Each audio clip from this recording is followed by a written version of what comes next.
Hello，大家好，又係我 DPV Buddies 展師同行嘅 Belsa。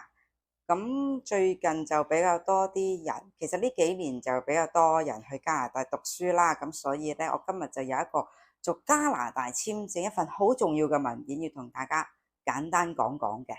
咁呢一份文件簡寫係 PAL，咁即係 Provincial Attestation Letter。呢一封信咧 PAL 咧就係2024年頭加拿大政府一個新嘅政策嚟嘅，專係 for 留學生申請學生簽證嘅。咁究竟點解會有呢一樣嘢？而呢一樣嘢係咩嚟嘅咧？咁係咪真係一定要有？可唔可以後補咧？咁我今日段片就會話俾大家聽噶啦。咁首先呢一個係咩嚟咧？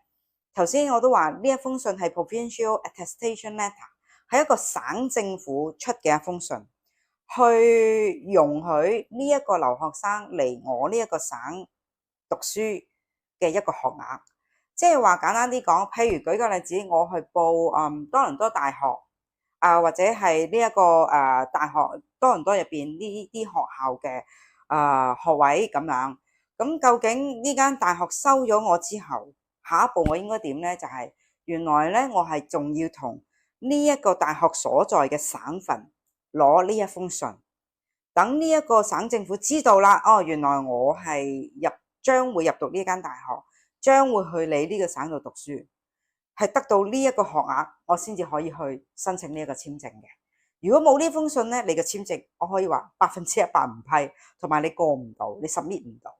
咁點解啦？好啦，第二個問題，點解無端端要多咗呢一個步驟呢？呢一樣嘢呢，最主要唔係話驚啲學生去唔係讀書嗰啲，最主要係想每一個加拿大政府想佢哋每一個省自己控制翻去海外讀書嘅海外留學生人數。點解要控制啊？因為之前如果喺冇控制嘅情況下，好容易會將嗰個物價推高。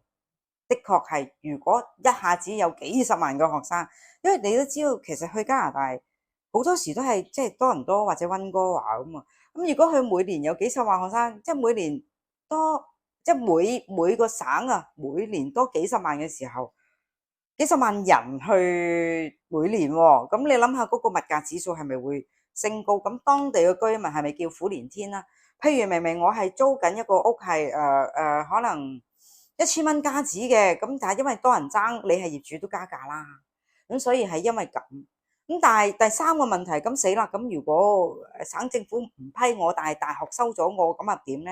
嗱，由舊年2024年啦，年頭開始啦，咁到而家我哋未睇到有學生係被限制嘅，所以暫時都可以放心。咁今年嗰個所謂嗰個 cap 嗰個數字，即係留學生人數咧，係提升咗，係加大咗嘅。點解咧？因為佢初出台嗰陣時，初出台嗰陣時候咧，PhD 嘅學生啦、Master 嘅學生係唔需要嘅。咁但係今年開始都要噶啦。咁除咗即係簡單啲講，所有大學以上嘅，即係專上學院以上嘅所有學生都需要。咁有啲學生係可以豁免唔需要攞嘅，就係中學生啦、小學生，又或者係當地續簽嘅學生。點解續簽唔使啊？我都係讀大學，因為你已經攞咗嗰個學額啦嘛，你已經攞咗呢一個省政府讀書嗰個位置啦嘛，你係續簽啫嘛 ，extend 啫嘛，咁所以就唔使咯。咁之後會唔會有改變我唔知，所以我都係非常建議大家要去翻加拿大官方網站留意翻多啲嘅資訊。一唔係嘅呢，如果係需要揾人哋代辦簽證，其實我哋都有可以代辦為大家服務嘅。咁但係記住呢一個 PAL 呢封信，當你遞交呢個簽證服務嗰陣時候，係必須要有埋喺度嘅，唔可以後補。